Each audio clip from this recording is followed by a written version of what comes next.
32 people suspected of selling drugs in downtown Orlando bars during an undercover operation.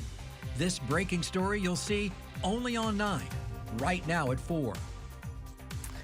It's called Operation Nightcap. It started this past July, and only Channel 9 has details today at 4 o'clock. Good afternoon, I'm Greg Warman. And I'm Darlene Jones. Orlando police started the operation well before this deadly shooting you see here in downtown Orlando. Today, the police chief spoke with investigative reporter Shannon Butler about what they found and the message he has for club owners. She's live in our studio with details. Shannon.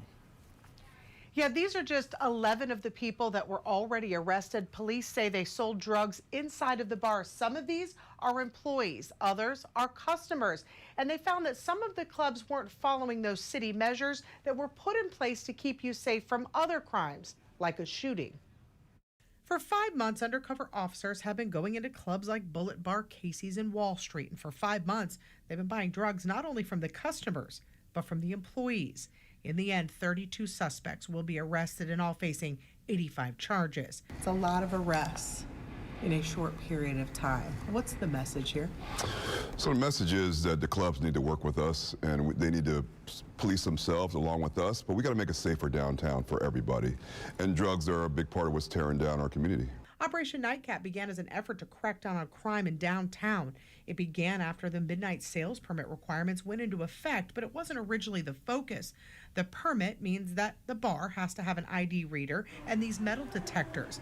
But soon, police realized there was a pattern and found, in the end, that 24 bars weren't doing what they were supposed to. They then served 150 violations to the bars on top of those arrests. But my bigger issue is that the officers were able to walk into the clubs with guns.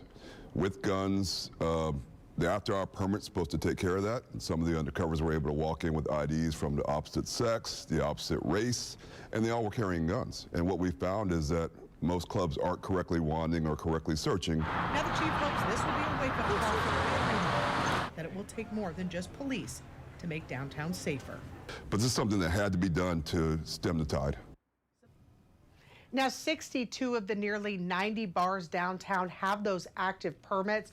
The bar owners will now have to attend a hearing to address those violations now. We are working to get their reaction to the violations that they just found out about, and we'll let you know when we have it. Greg?